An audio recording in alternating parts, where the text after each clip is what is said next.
আসসালামু আলাইকুম। মোটোরোলার তরফ থেকে লঞ্চ হতে যাচ্ছে নতুন একটি স্মার্টফোন মোটো G54।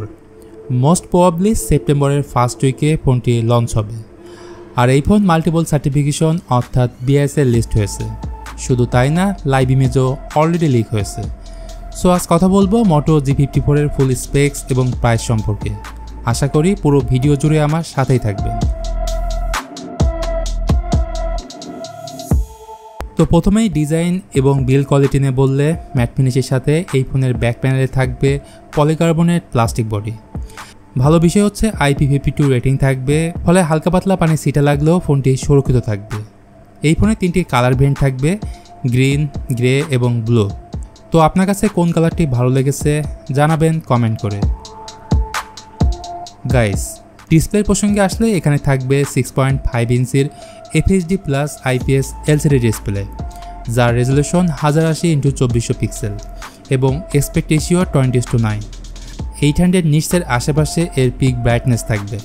এছাড়া ওয়াইড ওয়াইন এর সাপোর্ট থাকবে বা অন্যান্য OTT প্ল্যাটফর্মে ফুল এইচডিতে ভিডিও ওয়াচ করতে পারবেন। সেই সাথে থাকবে 120 হার্টজের ফাস্ট রিফ্রেশ রেট। এর ফলে স্ক্রলিং বা অ্যানিমেশন একদমই স্মুথ হবে। তবে এখানে কী ধরনের পরিবেশন ব্যবহার করা হবে সেই সম্পর্কে কিছুই জানা যায়নি। চলুন এবার কথা বলে এই ফোনের পারফরমেন্স নিয়ে। অথেন্টিক সোর্স থেকে তেমন কিছু জানা না গেলেও আমার এক্সপেকটেশন এখানে থাকতে পারে স্ন্যাপড্রাগন 480+ অথবা ডায়মেনসিটি 7020। ফোনটি আসবে দুটি ভেরিয়েন্টের সাথে, 6GB 128GB এবং 8GB 256GB। ক্যামেরা বিষয়ে বললে মোটো G54 এর ব্যাক প্যানেলে থাকবে ডুয়েল ক্যামেরা সেটআপ, যেখানে থাকবে 50 মেগাপিক্সেলের প্রাইমারি ক্যামেরা উইথ OIS এবং সাথে থাকবে 8 মেগাপিক্সেলের আলট্রা ওয়াইড অ্যাঙ্গেল লেন্স। সামনে থাকবে 16 মেগাপিক্সেলের সেলফি ক্যামেরা।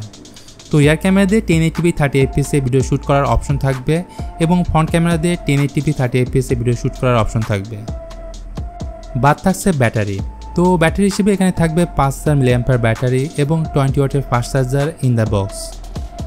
সফটওয়্যার বা OS হিসেবে মোটোরোলার ফোনে থাকবে out of the box Android 13 এবং পিওর স্টক অ্যান্ড্রয়েডের ফিল পাবেন। আর এই ফোনের সবথেকে বড় প্লাস পয়েন্ট হচ্ছে নিট অ্যান্ড ক্লিন UI। এর পাশাপাশি সেন্সর সিকিউরিটি হিসেবে সব ধরনের সেন্সরসই পাবেন, like side Mount fingerprint sensor এবং ফেস আনলকিং সিস্টেম। তো প্রাইসের প্রসঙ্গে আসলে এই ফোনের প্রাইস সম্পর্কে তেমন কিছুই জানা যায়নি। তো আজকের ভিডিওটি এখানেই শেষ করতে হচ্ছে। ভিডিওটি ভালো লাগলে please hit the like button, share করতে পারেন আপনার বন্ধুদের সাথে। আজকের মতো আমি মিথুন এখানে বিদায় নিচ্ছি। দেখা হবে পরবর্তী ভিডিওতে।